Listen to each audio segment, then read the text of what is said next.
How are you guys doing? Today is Monday, February 7th, 2022. I'm James Sims, and for this episode of The Elite, I'm going to review the Elite matchups and performances that took place yesterday on Sunday, February 6th, 2022. And of course, I'm going to preview everything that's going to happen today on the 7th. And before I go in, just to take a quick step back and look at where we are in the calendar year. We are in the final week of the NFL season, as Super Bowl 56 will be this Sunday. College basketball and pro basketball are in the second halves of their seasons, and because we are at the beginning of the 2022 year, we are on the second half of the soccer schedules in Europe. Not to mention that the 2022 African Cup of Nations is officially over. There is now one team that has its claim to the title. And of course, I'm going to jump into what's been going on in day 2 of the 2022 Winter Olympics in Beijing, China. So I'm going to start with what's going on with college basketball from yesterday. Looking at the top 25 teams that played, there were 3 of them. Starting with the 6th ranked team in the nation, the Houston Cougars went to Cincinnati to face off against the unranked Cincy Bearcats. Houston beat Cincinnati 80-57. They won this matchup by 22 after outscoring Cincy by 11 in both halves. On the winning end, the 6th ranked Houston Cougars were led in scoring by their starting forward, Fabian White Jr. out of Atascocita, Texas. He will go on to finish with 22 points, 9 rebounds, and 2 blocks in 32 minutes. He shot 8 for 13 from the field, 4 for 5 from 3, and a perfect 2 for 2 from the foul line. With this win, the 6th ranked Houston Cougars are 20-2. They are 9-0 in the American Athletic Conference. They are the only team that is undefeated and the only team that has less than 2 losses so far in conference play. With this loss, the 15-7 Cincinnati Bearcats are now 5-4 in the American Conference. Looking at what's going on with the 15th ranked team in the nation, the Providence Friars will go to Washington, D.C., face off against the worst team in their conference, the unranked Georgetown Hoyas. Providence beat Georgetown 71-52. They won this matchup by 19 after outscoring Georgetown by 22 in the second half. On the winning end of this matchup, the 15th ranked Friars were led in scoring by their guard off the bench, Jared Bynum out of Largo, Maryland. He will go on to finish with 32 points, 5 rebounds, 2 assists, and 5 steals in 31 minutes. He shot 11 for 15 from the field, 7 for 8 from 3, and a perfect 3 for 3 from the foul line. With this win, the 15th ranked Providence Friars are 20-2. They are 10-1 in the Big East. They have the best record in the conference so far. With this loss, the unranked Georgetown Hoyas are 6-15. They are 0-10 in the Big East Conference. They are the only team that still has yet to win in the conference. They have the worst record in the Big East so far this year. And last but not least, looking at the 16th ranked team in the nation, the Ohio State Buckeyes hosted the unranked Maryland Terrapins. Ohio State beat Maryland 82-67. They won this game by 15 after they outscored Maryland by 13 in the first half. On the winning end of this matchup, the 16th ranked Buckeyes were led in scoring by their starting forward, E.J. Liddell. He finished with 24 points, 11 rebounds, and 5 assists in 32 minutes. He shot 9 for 14 from the field, 2 for 4 from 3, and he would shoot 4 for 6 from the foul line. With this win, the 16th ranked Ohio State Buckeyes are now 14-5. They are 7-3 in the Big Ten. They are currently holding on to the 5th best record in the conference. They are one of 4 teams with 3 losses so far. With this loss, the unranked Maryland Terrapins are 11-12. They are now 3-9 in the Big Ten. That is the 3rd worst record in the conference. That is what went down yesterday. Taking a look at what's going down today amongst these ranked teams, the 9th ranked Duke Blue Devils are going to host the unranked Virginia Cavaliers on ESPN in Cameron. That's going to be at 7. That's going to be the first matchup taking place. At 9 o'clock, the 7th ranked Arizona Wildcats are going to go to Arizona State to face off against the unranked Sun Devils in Tempe, Arizona. That's going to be on Fox Sports 1. And then at the same time at 9, the second game on ESPN is going to feature the 23rd ranked Texas Longhorns. They're going to host the 10th ranked Kansas Jayhawks. Kansas entered this matchup with an 8-1 Big 12 record, and Texas enters this matchup with a 6-4 Big 12 record. Now, taking a look at what went down in the professional levels, jumping first to the NFL. Yesterday was the Pro Bowl that, of course, comprised of the best players that were selected out of the NFC and the NFC, or the NFC and the AFC. And because the game was in Las Vegas, the AFC would be hosting. The AFC would end up beating the NFC 41-35 in a game that many would consider, a little soft. I can see that a little bit because they did have to wrap up, but considering their seasons are over and they're not going to risk their contracts, of course, it makes sense. Taking a look at how the scoring went, the AFC opened it up in the first quarter as Darius Leonard would get a 45-yard pick six to the house to put the AFC up. The NFC would open its scoring with a 14-yard touchdown pass from Kirk Cousins to Kyle Juszczyk. AFC would strike right back with a 15-yard touchdown pass from Justin Herbert to Mark Andrews within the minute. The NFC would end the first half with a 63-yard pick six from Antoine Winfield Jr. of the Tampa Bay Buccaneers. In the second quarter, the AFC opened up the scoring after Myles Garrett would recover a fumble 22 yards for a touchdown. Mac Jones would throw a 2-point conversion to Deontay Johnson to put the AFC up 23-13, put them up by 9. The NFC would respond as Kyler Murray threw a 19-yard touchdown pass to Mike Evans, the elite wide receiver for the Tampa Bay Buccaneers, and then a 2-point conversion was converted off of a Murray pass to CeeDee Lamb to put the NFC down 22-21. Justin Herbert would end the first half with a 7-yard touchdown pass to Mark Andrews. The 2-point conversion, there was not any extra points after that, so they went into halftime up 28-21 over the NFC. They would score both the touchdowns in the third quarter, or the AFC did, as Mac Jones threw a 6-yard touchdown pass to Hunter Renfrow to go up 13, and then Stephon Diggs would run it in from 4 yards out, juking out his brother Trayvon Diggs to put the AFC up 41-21 to end the third. And in the fourth quarter, the NFC scored both touchdowns as Kyler Murray threw a 5-yard touchdown pass to Kyle Pitts, and then he threw a 5-yard touchdown pass to Dalvin Cook with 2.5 minutes left. The AFC would run the clock out and win this game, of course, in front of the Raiders fans. This is the 5th year in a row that the AFC has beat the NFC. Looking at how both teams fared statistically, on the losing end of this matchup, the NFC Pro Bowlers were led by Kyler Murray. The elite starting quarterback for the Arizona Cardinals would complete 18 of his 27 passes as he threw for 160 yards, 3 touchdowns, and an interception. Their second leading passer was the Seattle Seahawks elite starting quarterback Russell Wilson out of Wisconsin and North Carolina State. He would go on to complete 9 of his 17 passes as he threw for 77 yards, and he threw for 2 interceptions. Kirk Cousins, the Minnesota Vikings starting quarterback, would complete 6 of his 10 passes as he threw for 66 yards, a touchdown, and an interception. The NFC quarterbacks combined would throw for 286 yards, 4 touchdowns, and 4 interceptions. The NFC's leading rusher was the Vikings' elite starting wide receiver, Justin Jefferson. He had 1 carry for 7 yards, as Justin Jefferson also had 46 yards through the air. He had 53 total yards of offense. The NFC's leading receiver was the Tampa Bay Buccaneers' elite wide receiver, Mike Evans. He finished with 2 receptions for 50 yards and a touchdown. The San Francisco 49ers starting fullback, Kyle Juszczyk, finished with 2 receptions for 88 yards as he had a receiving touchdown. The Minnesota Vikings elite running back Dalvin Cook had 2 carries for 5 yards on the ground. He would also go on to finish with 3 receptions for 17 yards and a touchdown. He had 22 total yards of offense with his touchdown. And then the Atlanta Falcons elite tight end, Kyle Pitts, would finish with 2 receptions for 11 yards as he had the team's 4th receiving touchdown. On the defensive side of the ball, Devin White, the Tampa Bay Buccaneers starting linebacker, would finish with the game high in tackles. He finished with 14 of them on the day. Micah Parsons, the elite linebacker for the Dallas Cowboys, finished with 8 tackles as he had a sack. Cameron Jordan, the elite defensive end for the Saints, finished with 2 tackles as he recovered recovered a fumble. Not to mention that Brian Burns, the defensive end for the Panthers, would finish with 2 tackles as he had 2 sacks. Javon Hargrave, the defensive tackle for the Philadelphia Eagles, finished with 3 tackles as he had a sack as well. The team combined for 4 of them.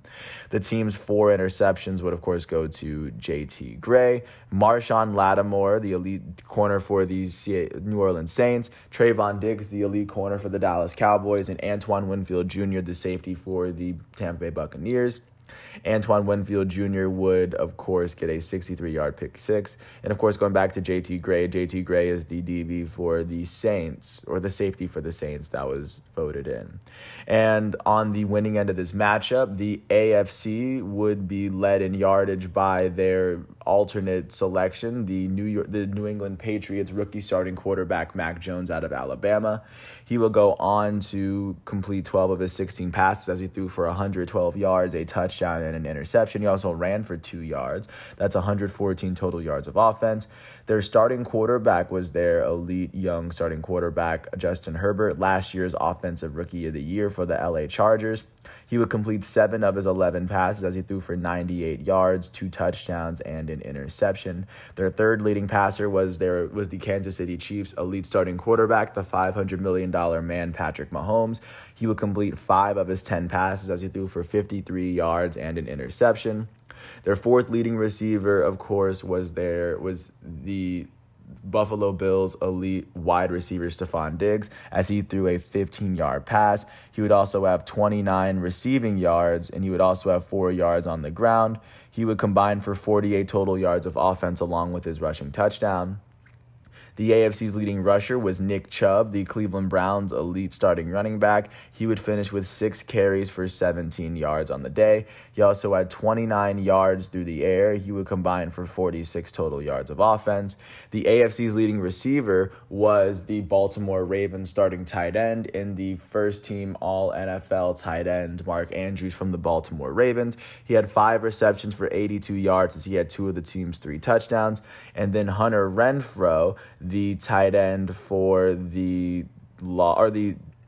slot receiver for the Las Vegas Raiders, would finish with 5 receptions for 43 yards as he had the team's 3rd receiving touchdown. On the defensive side of the ball, Matthew Judon, the Patriots' elite linebacker out of Grand Valley State, would finish with the AFC's team high in tackles. He had 6 of them. Max Crosby from the Las Vegas Raiders would finish with 5 tackles as he had 2 of the team's sacks. Their elite linebacker for the Pittsburgh Steelers, TJ Watt, would finish with 5 tackles as he had a sack for himself. Myles Garrett, the Cleveland Browns' elite defensive end, would finish with a recovered fumble, and then not to mention their kicker would, of course, add 3 extra points. Justin Tucker, so did Jake Elliott on the NFC side. With this win, of course, the AFC has won the Pro Bowl, and every single player that got a touchdown, of course, donated to their charity. And this will be the last time these players will play in a regulated football game that isn't preseason until September. Congratulations to all these dudes for making the Pro Bowl, and it looked like they had a lot of fun doing it. The next game that's going to be played in the NFL will, of course, be the Super Bowl. The Super Bowl will take place this Sunday, February 13th, in SoFi Stadium in Inglewood. It'll be on NBC if you're trying to follow it. Taking a look at what went down in the NBA from yesterday, starting off in Chicago, the Chicago Bulls hosted the Philadelphia 76ers. The Bulls would end up falling short to the 76ers. The Sixers beat the Bulls 119-108. Sixers won this game by 11 after they outscored the Bulls by 8 in the first quarter. On the losing end of this matchup, the hometown Chicago Bulls were led in scoring by their all-star starting small forward, DeMar DeRozan. He finished with 45 points, 9 rebounds, and 7 assists in 41 minutes. He shot 18 for 30 from the field, 9 for 11 from the foul line. Their starting center, Nikola Vucevic, finished with 23 points, 7 rebounds, and 5 assists in 36 minutes. He shot 8 for 18 from the field, and he shot 5 for 6 from the foul line on the day. On the winning end of this matchup, the Philadelphia 76ers were led in scoring by their elite starting center, Joel Embiid. Embiid finished with 40 points, 10 rebounds, 3 assists, and 2 blocks in 32 minutes. He shot 14 for 23 from the field, 2 for 4 from 3, and he shot 10 for 11 from the foul line. Their starting power forward, Tobias Harris, finished with 23 points, 8 rebounds, and 5 assists in 39 minutes. He shot 10 for 15 from the field and 3 for 5 from the foul line. With this win, the Philadelphia 76ers are 32-21. That is the 5th best record in the East. They've won 7 of their last 10 games. They sit a game and a half behind the first seed Miami Heat out east. With this loss, the Chicago Bulls are 33-20. That is the 2nd best record in the Eastern Conference. They've lost 5 of their last 10 games. They currently sit half a game behind the first seed Miami Heat out east. Taking a look at what went down in Minneapolis, the Minnesota Timberwolves hosted the Detroit Pistons. The Timberwolves beat the Pistons 118-105. They won this matchup by 13 after they outscored the Detroit Pistons by 5 in the third quarter and by 9 in the fourth by a combined 14 in the second half to overcome their 1-point deficit at halftime. On the losing end of this matchup, the Detroit Pistons were led in scoring by their starting small forward, Saddiq Bey. He finished with 24 points and 8 rebounds in 34 minutes. He shot 7 for 16 from the field, 6 for 11 from 3, and 4 for 5 from the foul line. On the winning end of this matchup, the Minnesota Timberwolves were led in scoring by their elite starting center out of Kentucky, Karl Anthony Towns.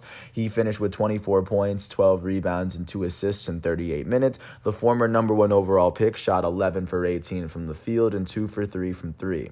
Their starting point guard, D'Angelo Russell, finished with 22 points, 5 rebounds, and 8 assists in 30 minutes. He shot 7 for 18 from the field, 3 for 7 from 3, and a perfect 5 for 5 from the foul line. Their shooting guard off the bench, Malik Beasley, finished with 20 points and 9 rebounds in 22 minutes. He shot 7 for 15 from the field, 5 for 9 from 3, and 1 for 2 from the foul line. Their elite starting small forward, Anthony Edwards, finished with 17 points, 2 rebounds, 5 assists, and 2 steals in 35 minutes. The former number 1 overall pick shot 4 for 12 from the field, 2 for 6 from 3, and 7 for 9 from the foul line. With this win, the Minnesota Timberwolves are now 28-25. That is the 7th best record in the Western Conference. They've won their last 4 games. They've currently won 7 of their last 10. Their 4-game winning streak is the 2nd longest winning streak in the Western Conference. They currently sit 14.5 games behind the first seed Phoenix Suns out west. With this loss, the Detroit Pistons are now 12-41. That is the 2nd worst record in the Eastern Conference. They've now lost their last 4 games. They are tied with the Charlotte Hornets for the 2nd longest losing streak in the East.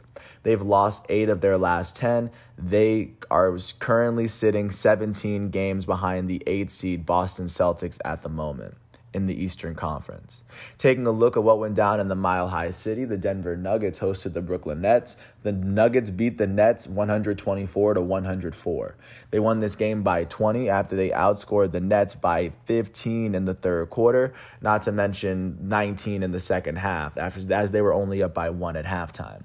On the losing end of this matchup, the Brooklyn Nets were led in scoring by their elite starting point guard out of Duke, Kyrie Irving. He finished with 27 points, 5 rebounds, 11 assists, and 3 blocks in 41 minutes. He shot 10 for 26 from the field, 3 for 9 from 3, and 4 for 5 from the foul line. Their shooting guard off the bench, Cam Thomas, finished with 20 points and 2 blocks in 32 minutes. He shot 7 for 16 from the field and 4 for 6 from the foul line. On the winning end of this matchup, the hometown Denver Nuggets were led in scoring by their elite starting center, last year's regular season MVP, Nikola Jokic. He finished with 27 points, 12 rebounds, 10 assists, and 2 steals in 30 minutes. He shot 12 for 15 from the field and 3 for 4 from the foul line. Their starting small forward, Will Barton, finished with 21 points and 6 rebounds in 33 minutes. He shot 7 for 12 from the field and 5 for 6 from the foul line. With this win, the Denver Nuggets are now 29-24.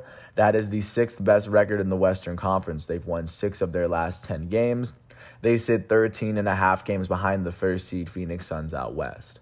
With this loss, the Brooklyn Nets are now 29-24. They hold the same record as the Nuggets. They are holding the 7th best record in the East. They've now lost their last 8 games. That is currently the longest active losing streak in the NBA. They've lost 8 of their last 10 games. They currently sit 4.5 games behind the first seed Miami Heat out east. Taking a look now at what went down in Cleveland, the Cavaliers hosted the Indiana Pacers from within their own division. The Cavaliers beat the Pacers 98-85. They won this matchup by 13 after outscoring the Pacers by 24 in the second half and by 20 in the fourth quarter. On the losing end of this matchup, the Indiana Pacers were led in scoring by their starting shooting guard Chris Duarte. He finished with 22 points and 5 rebounds in 36 minutes. He shot 7 for 12 from the field, 2 for 5 from 3, and a perfect 6 for 6 from the foul line. The hometown Cleveland Cavaliers on the winning end were led in scoring by their small forward off the bench out of Turkey, Cedi Osman. He finished with 22 points and 5 assists. He would do all of this in 31 minutes. He shot 8 for 16 from the field, 4 for 10 from 3, and a perfect 2 for 2 from the foul line. Their starting center, Jarrett Allen, would finish with 15 points, 17 rebounds, and 2 blocks in 31 minutes. He shot 5 for 12 from the field. Their point guard off the bench, Rajon Rondo, would finish with 15 points, 5 rebounds, and 12 assists in 32 minutes. He shot 5 for 10 from the field and 4 for 5 from the foul line. With this win, the Cleveland Cavaliers are 33-21. That is the 4th best record in the Eastern Conference. They've won their last 2 games, and they've won 7 of their last 10. They now sit a full game behind the first seed Miami Heat out east. With this loss, the Indiana Pacers are now 19-36. That is the 3rd worst record in the Eastern Conference. They've lost their last 3 games, and they've lost 7 of their last 10. They are currently sitting 11 games behind the 8th seed Boston Celtics outside of the Eastern Conference playoff picture. Jumping out to Orlando, the Magic hosted the Boston Celtics. The Celtics were able to beat the Magic 116-83. The Celtics won this game by 33 after they outscored the Magic by 10 in the first half. They would go on to outscore the Magic by 7 in the third quarter and 16 in the fourth by 23 in the second half of this matchup. On the losing end of this game, the hometown Orlando Magic were led in scoring by their starting shooting guard, their rookie out of Gonzaga, Jalen Suggs. He finished with 17 points, 6 rebounds, 5 assists, and 3 steals, alongside 6 turnovers in 30 minutes. He shot 5 for 11 from the field and a perfect 7 for 7 from the foul line. On the winning end of this matchup, the Boston Celtics were led in scoring by their starting shooting guard, Jaylen Brown. He finished with 26 points, 5 rebounds, and 3 steals in 29 minutes.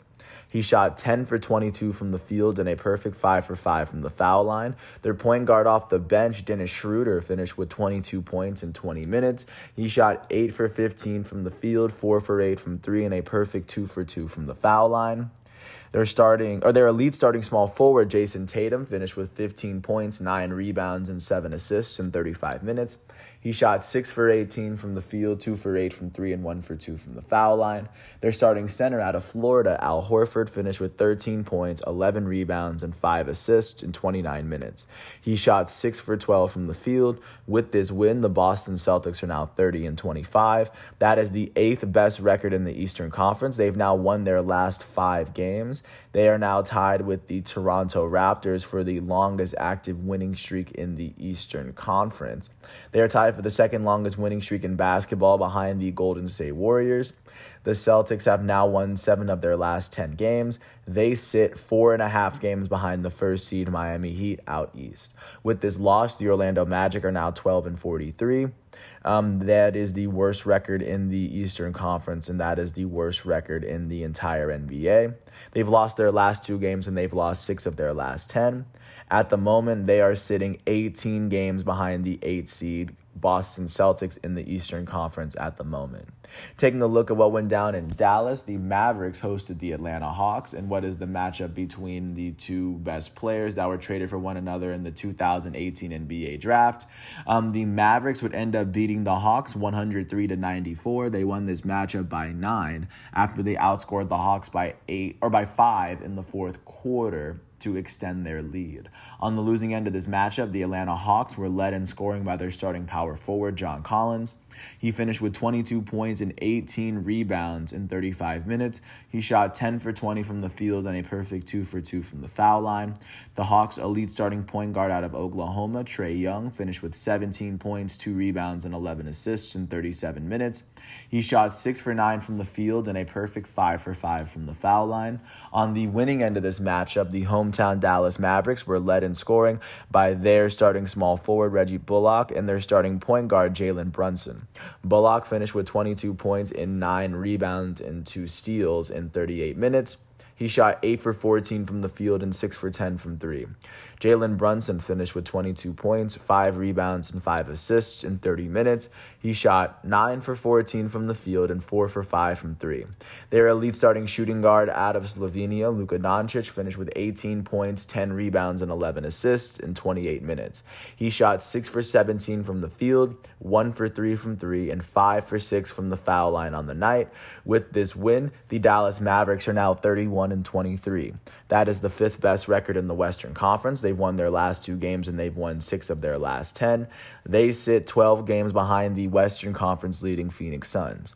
With this loss, the Atlanta Hawks are now 25-28. That is currently the 10th best record in the Eastern Conference. They've lost their last 2 games. They've only lost 3 of their last 10. They sit 4 games behind the 8 seed Boston Celtics outside of the Eastern Conference playoff picture. Jumping out to Houston, the Houston Rockets hosted the New Orleans Pelicans. The Pelicans would end up beating the Rockets 120-107.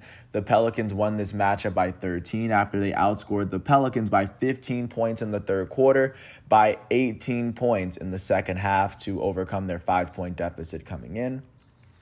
On the losing end of this matchup, the Houston Rockets were on the home end of this matchup, were led in scoring by their starting center, Christian Wood.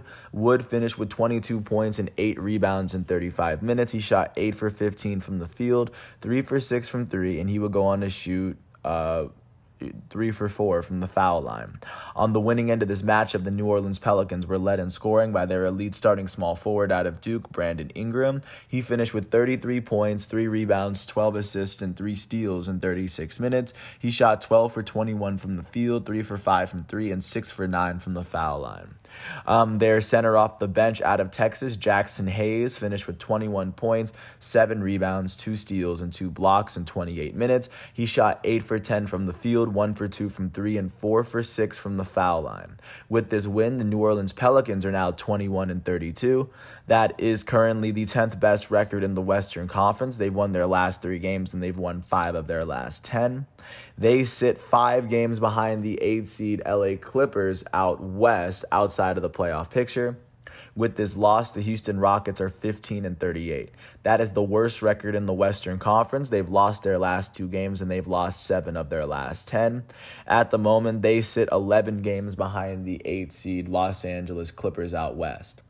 Last but not least, speaking of the Los Angeles Clippers, the Clippers hosted the defending champs, the Milwaukee Bucks. The Bucks would beat the Clippers 137-113. The Bucks won this matchup by 24 after they outscored the Clippers by 13 in the second quarter, 9 in the third quarter, and they would outscore the Clippers by 15 in the fourth. So they outscored them by 15 in the second half after outscoring them by 13 in the second quarter. On the losing end of this matchup, the hometown LA Clippers were led in scoring by their small forward off the bench, Norman Powell. He finished with 28 points in 24 minutes. He shot 9 for 16 from the field, 4 for 8 from 3, and 6 for 7 from the foul line. Their starting small forward, Marcus Morris Sr., finished with 20 points and 8 rebounds in 30 minutes. He shot 7 for 15 from the field, 5 for 8 from 3, and he made his only free throw attempt on the night. On the winning end of this matchup, the Milwaukee Bucks were led in scoring by their elite starting power forward, last year's NBA Finals MVP, Giannis Antetokounmpo. He would finish with 28 points, 10 rebounds, 5 assists, and 2 blocks in 31 minutes. He shot 8 for 15 from the field, 2 for 3 from 3, and 10 for 12 from the foul line. Their starting point guard, Jrue Holiday, finished with 27 points, 5 rebounds, 13 assists, and 2 steals in 36 6 minutes. He shot 11 for 16 from the field, 2 for 5 from 3, and 3 for 4 from the foul line. Their starting center, Bobby Portis, finished with 24 points and 11 rebounds in 29 minutes. He shot 8 for 12 from the field, 4 for 5 from 3, and a perfect 4 for 4 from the foul line. With this win, the Milwaukee Bucks are now 34-21.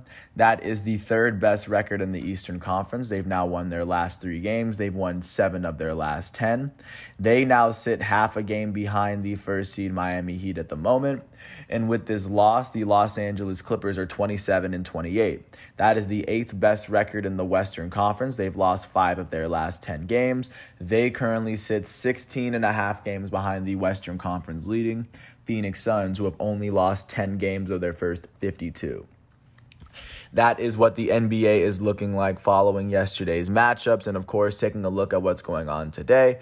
Today is Monday, so, of course, the primetime matchup is going to be on NBA TV. At 8 o'clock, the Chicago Bulls, who hold the second-best record in the Eastern Conference, are going to host the Phoenix Suns, who hold the best record in the Western Conference. This matchup is going to be in the United Center at 8 o'clock. It's going to be on NBA TV.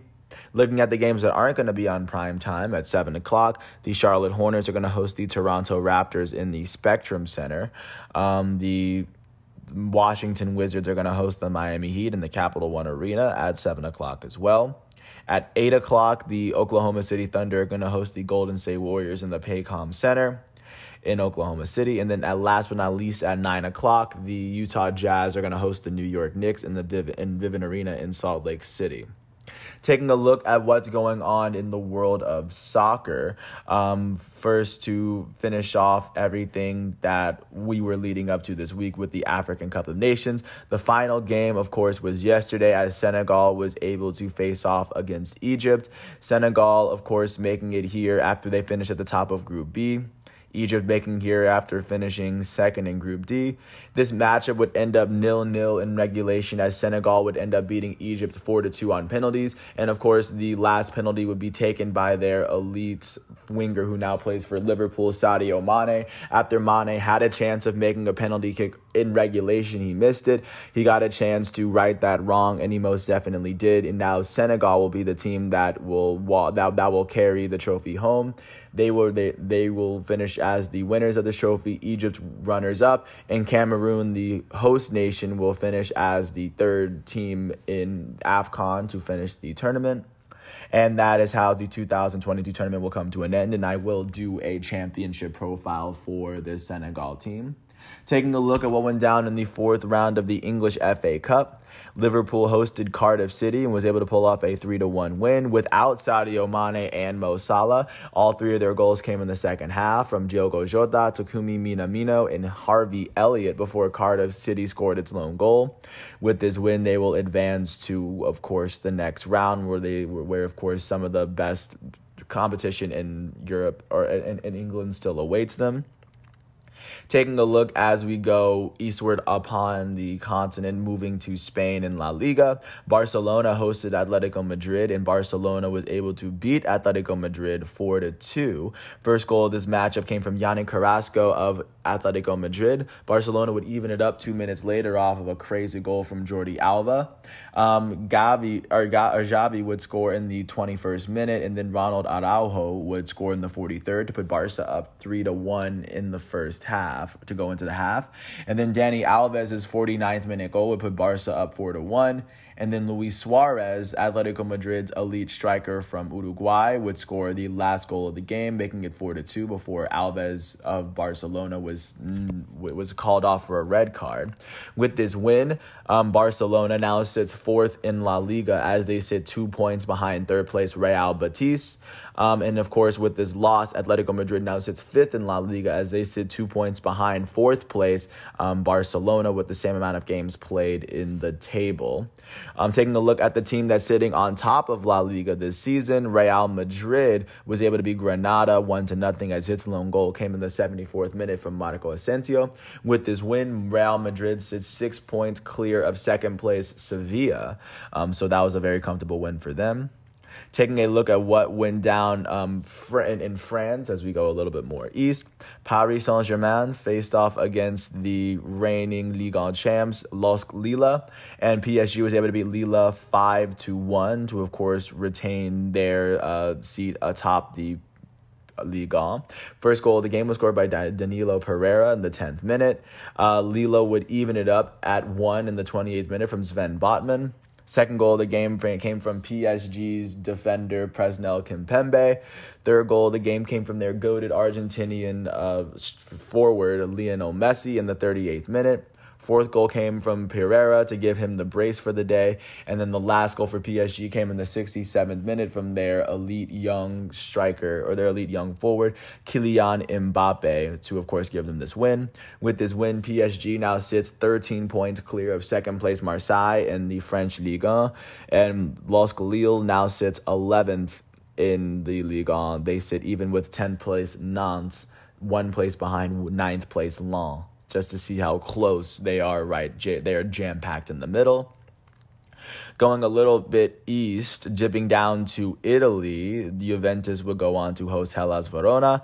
Their first goal will come from their newest acquirement, Dusan Vlahovic, in the 13th minute, as he holds the Serie A lead in goals, as he has 18 this season. And then Dennis Zakaria, 61st minute, would give Juventus a needed. With this win, Juventus now sits 4th in Serie A. They sit 7 points below third place Milan at the moment, as they've played one more game than Atalanta and sit 2 points above. Atalanta is still in position to jump them with the next game that they play. But of course, also looking at what went down in Italy, Napoli went to Venice and was able to beat Venezia 2-0. With this win, they sit even with Milan, tied at 52, as they sit 1 point below Inter Milan, who's played one less game than both of them. Jumping up to Germany, the second spot Borussia Dortmund club would host third place Bayer Leverkusen. Bayer Leverkusen would end up beating Dortmund 5-2. First goal of the game was an own goal by Dortmund to put Leverkusen up 1-0. Second goal of the game was an own goal by Leverkusen to even the game up at 1. And then Bayer Leverkusen would score 4 straight goals from Florian Wirtz, Robert Andrich, Jonathan Tah, and Moussa Diaby to put them up 5-1 before Stefan Tigges would score in the 89th minute to give Borussia Dortmund its second goal. With this win, Bayer Leverkusen is now currently sitting third in the Bundesliga still. They sit 5 points behind second place Borussia Dortmund. With this loss, second place Borussia Dortmund is sitting 9 points behind first place Bayern Munich in the chase for the German title. So that's what that league is looking like. And that's everything that I have from yesterday. Not to mention that in the FIFA Club World Cup, Al Hilal would end up beating Al Jazeera 6-1, as they will advance to the third round of this matchup. Taking a look, of course, at what's going on today in this Monday of soccer. Not much going on. I guess the biggest matchups that are going on, there's a Serie A and a La Liga game going on, even Portuguese Liga, but nothing that's really determining the bigger games that's going on there. Taking a look now at what's going on with the 2022 Winter Olympics that are going on in Beijing. Taking a look at the events that would take place yesterday on February 6th on a completely different time zone. Starting with cross-country skiing. In the men's 15-kilometer and 15-kilometer skiathlon, the gold medal went to Alexander Bolshinov of Russian Olympic Committee, and the silver medal went to Denis Spitsov of the Russian Olympic Committee as well. Bronze medal went to Ivo Ninsakin of Finland. Looking at how the other medals went in freestyle skiing, the women's moguls final 3 gold medal went to Jakara Anthony of Australia. United States would claim the silver, and the Russian Olympic Committee would claim the bronze. In luge, in men's singles run 4, the gold medal went to Johannes Ludwig, as I believe he broke the world record, or at least the Olympic record. Silver would go to Austria, and bronze went to Italy. In ski jumping, in the men's normal hill individual final round, the gold medal went to Ryo Kobayashi of Japan. He would take the gold. Silver would go to Austria, and bronze went to Poland. In snowboarding, the women's snowboard slopestyle final run 3 gold medal went to Zoe Sadowski-Synnott of New Zealand. The silver medal will go to the United States as the bronze medal went to Australia. And then last but not least, in speed skating in the men's 5,000 meters, the gold medal went to Nils van der Poel of Sweden, as the silver medal went to the Netherlands, and the bronze medal would end up going to Norway. Following yesterday's competition, the Russian Olympic Committee is in the league with the most medals, as they have 5 of them. However, Norway and Sweden have the most gold medals, as they both have 2 of them. Norway, Austria, Italy are the 3 countries that currently have 3 medals at the moment. And right now, Sweden, Germany, Netherlands, Austria, Japan, and Slovakia all have 2 medals. But right now, that's what the results are after day 2. And of course, as we are going through, I'm going to update you every single day as we go through. Now that all of yesterday's matchups and events are done, but once all of today's events, exhibitions, and matchups are done, I'm going to come back tomorrow on Tuesday, February 8th for another episode of The Elite. And until then, I want to thank everyone for listening to The Elite. I hope all is well, and I will catch you with another episode tomorrow. Until then, thanks for listening. I hope all is well, and I'll catch you with another piece tomorrow. Another piece right after this to congratulate Senegal for winning the 2022 African Cup of Nations tournament. Thank you to ESPN, the NCAA, NFL, NBA, and FIFA websites, even the Olympic websites for giving me everything I need. And I'll catch everyone with more tomorrow. Peace out.